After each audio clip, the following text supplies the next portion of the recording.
Hi అండి, అందరికీ నమస్తే. Welcome back to my channel. ఈరోజు మన రెసిపీ వచ్చేసి ఎగ్ బుర్జీ అండి, అండా బుర్జీ కర్రీ. ఓకేనా, ఎలా చేయాలో చూపెడతాను.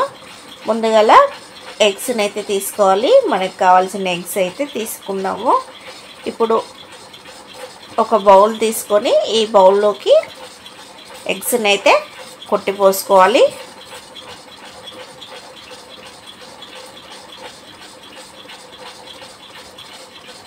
ఇలా మనకు కావాల్సినన్ని కోడిగుడ్లను అయితే ఇలా పగలగొట్టుకొని ఒక గిన్నెలోకి అయితే వేసుకోవాలి.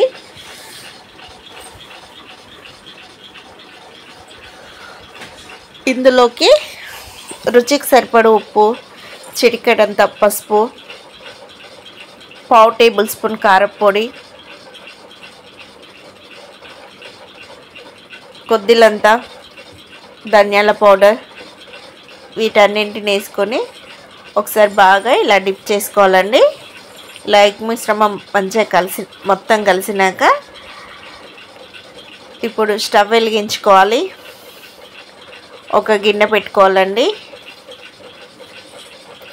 2 టేబుల్ స్పూన్ నూనె పోసుకోవాలి.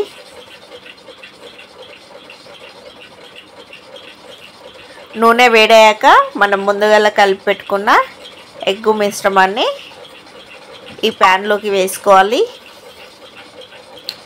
ఒకసారి బాగా కలుపుకొని ఒక 2-3 నిమిషాల పాటు వెయిట్ చేయాలండి.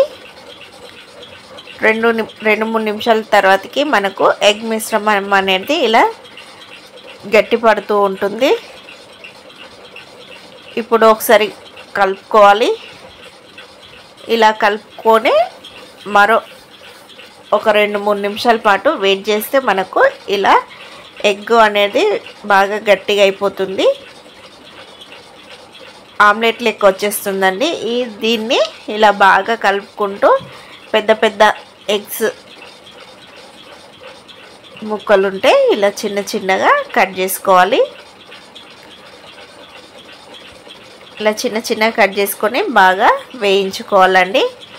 ఇలా ఇవి వేగాక ఇప్పుడు స్టవ్ ఆఫ్ చేసుకొని ఒక ప్లేట్లోకి అయితే ఈ ఎగ్ బుర్జీని అయితే వేసుకోవాలి. ఇప్పుడు మళ్ళీ అదే ప్యాన్ పెట్టుకొని 2 టేబుల్ స్పూన్ నూనె పోసుకోవాలండి. కట్ చేసి పెట్టుకున్న ఉల్లిగడ్డలు, పచ్చిమిరపకాయలు వేసుకొని వీటిని ఉడికించుకోవాలి.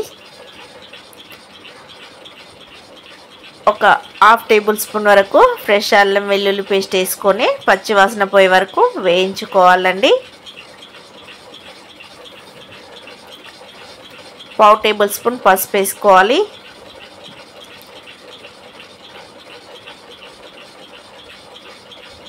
మూడు మీడియం సైజ్ టమాటాలండి. నేను తీసుకున్న ఎగ్స్ అయితే 6 ఎగ్స్కి 3 మీడియం సైజ్ టమాటాలు తీసుకున్నాను. రుచికి సరిపడ ఉప్పు వేసుకొని కలుపుకొని మూత పెట్టుకోవాలండి. మధ్య మధ్యలో మూత తీస్తూ టమాటాను మంచిగా నూనెలో ఉడికించుకోవాలి.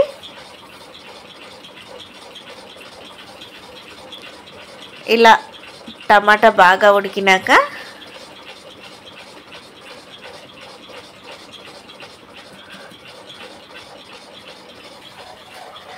రుచికి సరిపడు కారపొడి, 1/2 టేబుల్ స్పూన్ గరం మసాలా వేసుకోవాలండి. ఈ కారాన్ని 1 నిమిషం పాటు స్టవ్ని హై ఫ్లేమ్లో పెట్టుకొని ఉడికించుకోవాలి.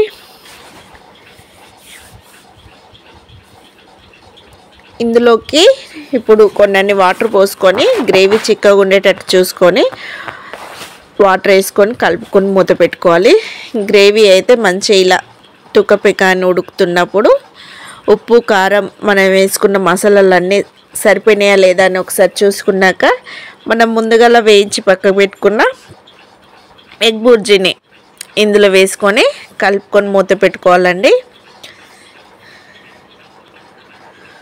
ఒక 3-4 నిమిషాల పాటు మీడియం ఫ్లేమ్ మీద ఉడికించుకున్నాక లాస్ట్లోకి కొంచెం కొత్తిమీర వేసుకొని స్టవ్ ఆఫ్ చేసుకున్నారంటే ఎంతో రుచికరమైన ఎగ్ బుర్జీ లేదా అండా బుర్జీ కర్రీ అయితే రెడీ అయినట్లే ఫ్రెండ్స్. ఓకేనా, కోడిగుడ్డు బుర్జీ కర్రీ అని కూడా అంటాము. మంచి గ్రేవీతో అయితే వచ్చేసింది ఫ్రెండ్స్.